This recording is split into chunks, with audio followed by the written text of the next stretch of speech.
Now, who were these early Chinese migrants that were moving east across the Pacific and entering the U.S. West during the 19th century, starting about the mid 19th century, as we acknowledged earlier? Well, the first thing to notice is, and you could tell from looking at the screen here, and that's the very skewed gender ratio. It's obviously the case that the overwhelming majority of the Chinese migrants going to the U.S. West to work as this cheap labor force is going to be male workers. Now, of course, this is due to gender norms. It was felt that males were simply more fit, you know, stronger, and overall more equipped to do the work that's entailed. This is very intensive labor in the mining industry and eventually the railroad industry and agribusiness that will come along later in the century. But that's not to say there's going to be a complete absence of Chinese women. In fact, later we'll talk about how the women coming over were mostly Chinese prostitutes or wives of the merchant class. But yeah, it's overwhelmingly the case of a imbalance when it comes to the gender ratio. That is. Now, when you look at the slide here, there's a particular term that is used up here. It's called bachelor society. Now, to be frank, this is somewhat of an outdated term.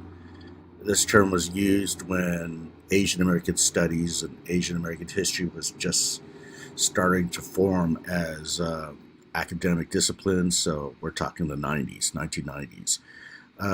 You don't really see this term a lot, but it's still useful in evoking an image, right, of young, unmarried, unattached men coming over to the West from China, and they're the ones who are dominating pretty much completely the labor force. You don't see women workers coming over from China. Now, another thing to take notice of when it comes to this labor force is this term called sojourner. Okay, sojourner. Now, a sojourner is someone who relocates temporarily, simply to work. A sojourner will, go abroad even, if not, just around, if it's local, like within a country, they'll go to perhaps the next town over or the city, and then they'll work and earn some money and then return home. So it's like a circular movement when it comes to their journey. It's not one unilinear path that they're pursuing. Now, a sojourner is someone who willingly decides to relocate. In other words, there's that element of free will. Okay, they're not forced to do it. In fact, with the migrants who are going to come over from China during this time, they signed a contract with the Western recruiters we mentioned that were there in the Guangdong province. And once you sign that contract, a contract suggests free will. No one is forcing you to sign that contract. So, again, these are the workers willing to relocate temporarily and to earn some money and then to subsequently return back to China. Now, by the way, this is opposed to the term coolie. Okay, and you may have heard this term coolie. Coolies and the coolie trade actually happened by the mid 19th century as well. And a coolie was not a sojourner who signed that contract of their own free will. Rather, a coolie was an indentured servant. And, this is pretty much close to slavery. They're going against their own free will. It's not a decision they made. And they're not a contract labor force, needless to say. So you do see the coolie trade legalized in China during the 19th century again. But the reason why I'm talking about this now That is that the Chinese going to the U.S. are not coolies. Okay, that should be obvious. But the reason why I'm discussing this now, the reason why it's important to note, is that as we're going to see, the Chinese in the West are going to be driven out. They're going to be purged from the West Coast. And one of the propaganda images that are going to be used against the Chinese is that they're all coolies, even though they're not coolies.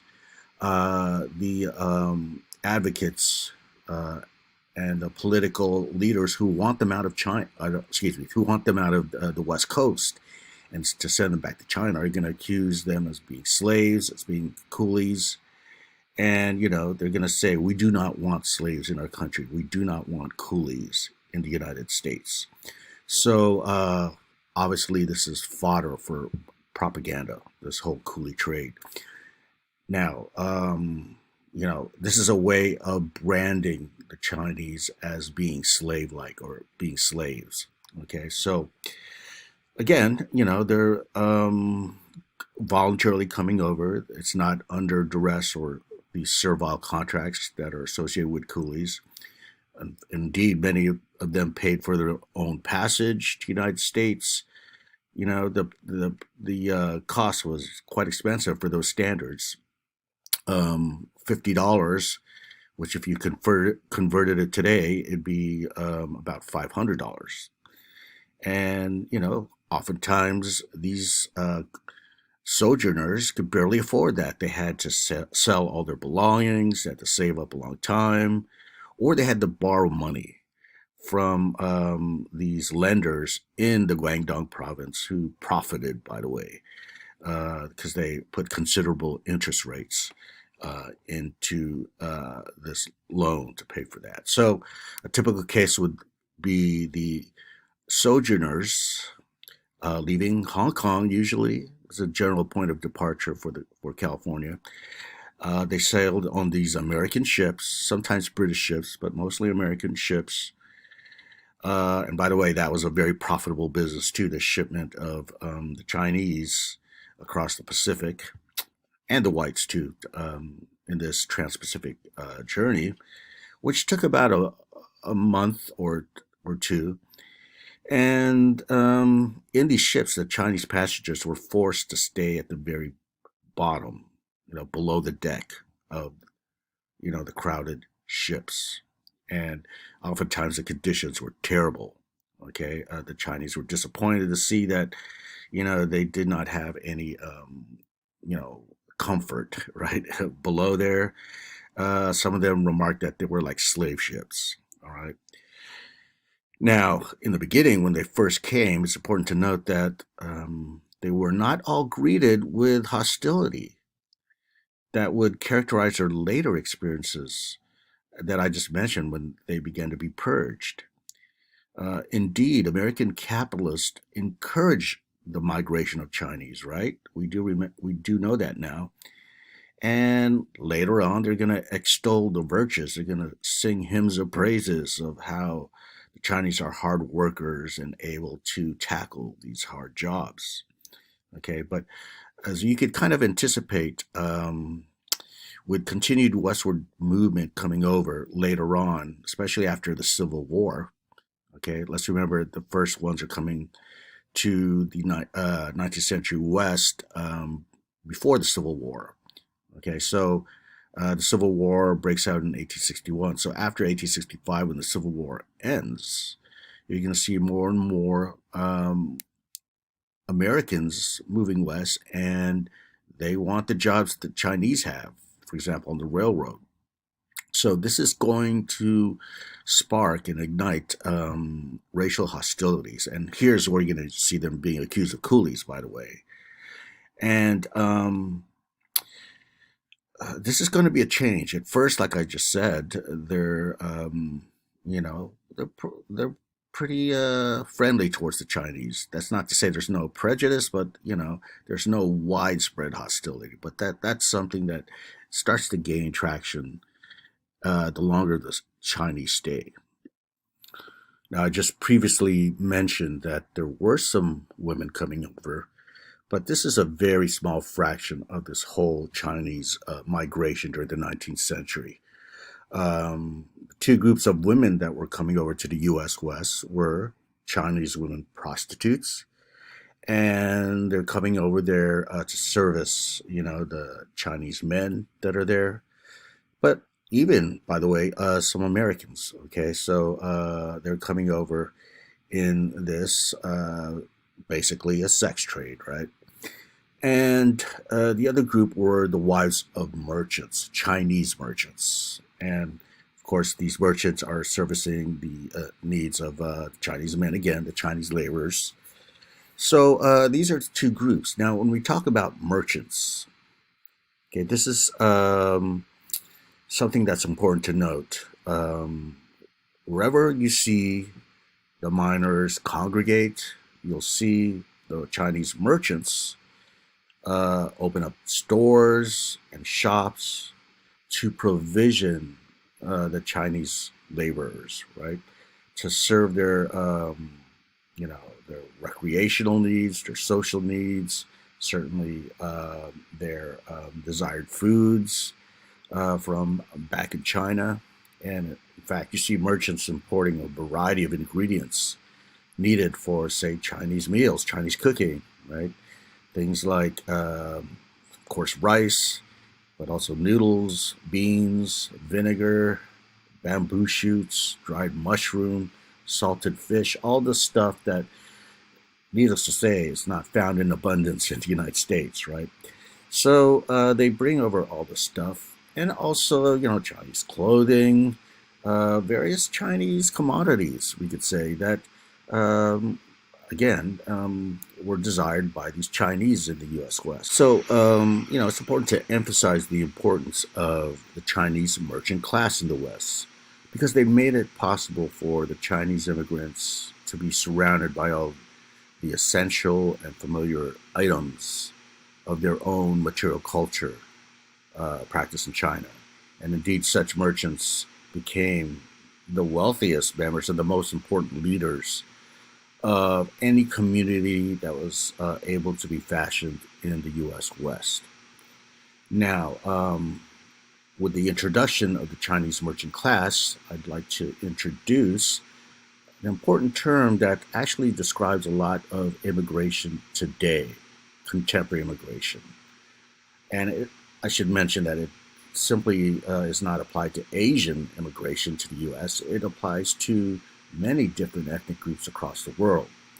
And that term is called transnationalism.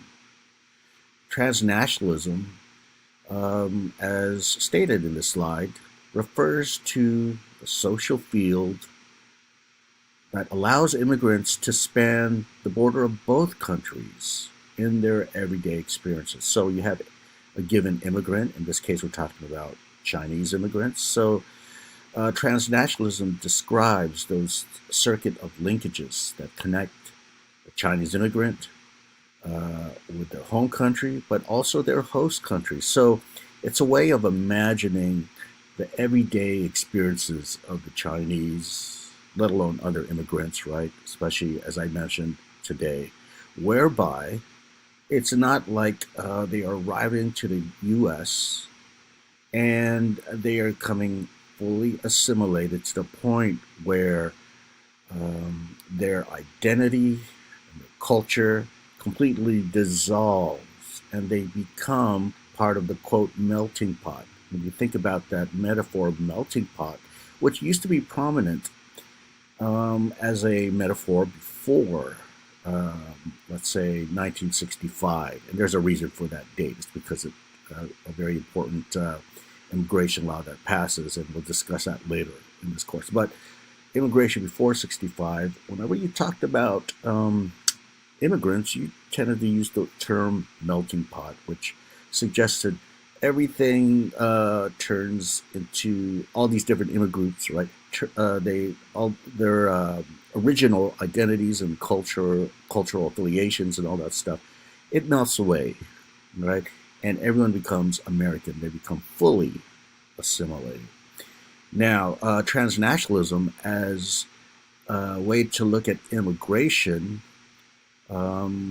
argues that that really doesn't happen, that both the original country and the host country are still linked together, not geographically, of course, right, but in terms of the immigrants' everyday experiences.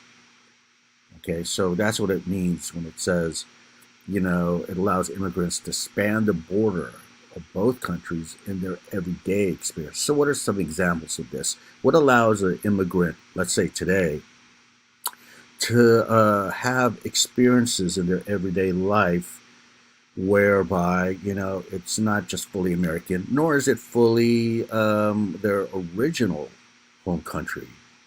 Well, here's some that are, you know, kind of specific to Asians here. But if you're familiar with the grocery store H Mart, which is a giant, grocery store for Asian products and commodities, well, ethnic grocery stores like this, it's almost like you're walking in Korea, right?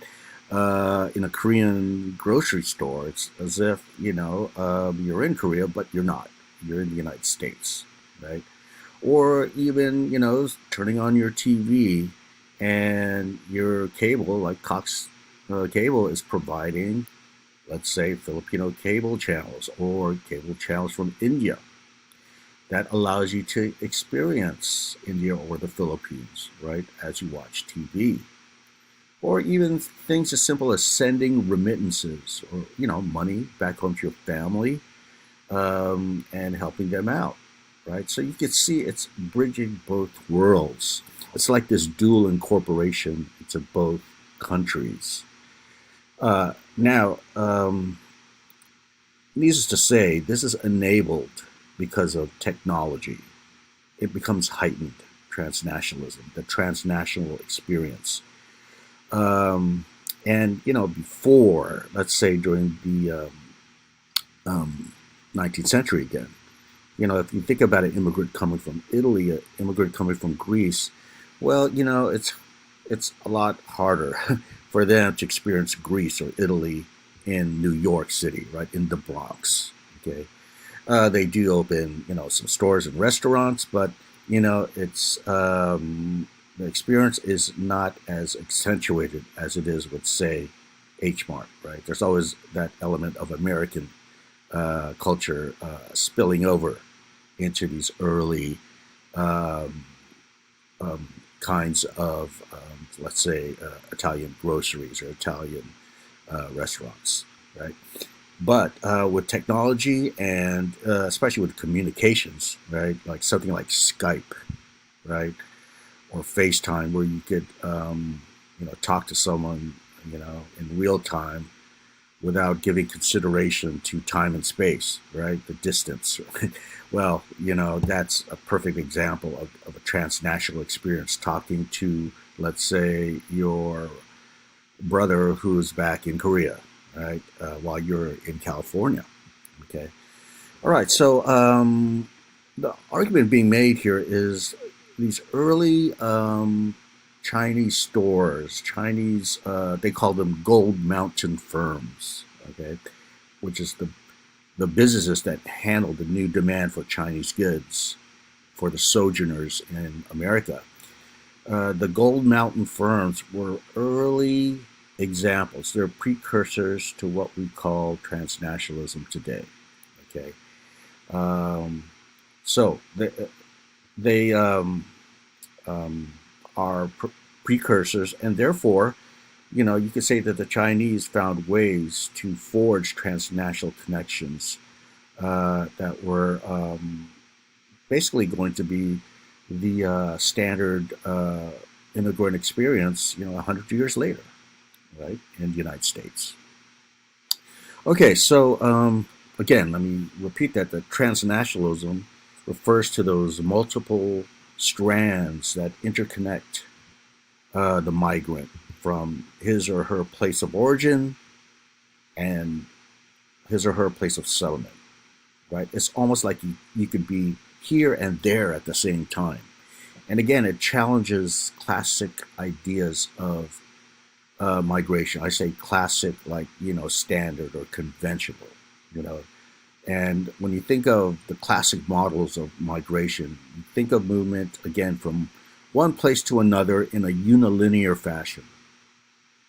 But when you think about the transnational experience, or what's called here a social field, right here, which refers to, broadly speaking, the everyday experience, well, it's not exactly unilinear movement. Rather, it's dual incorporation, like I said earlier, right? You're duly incorporated in both worlds.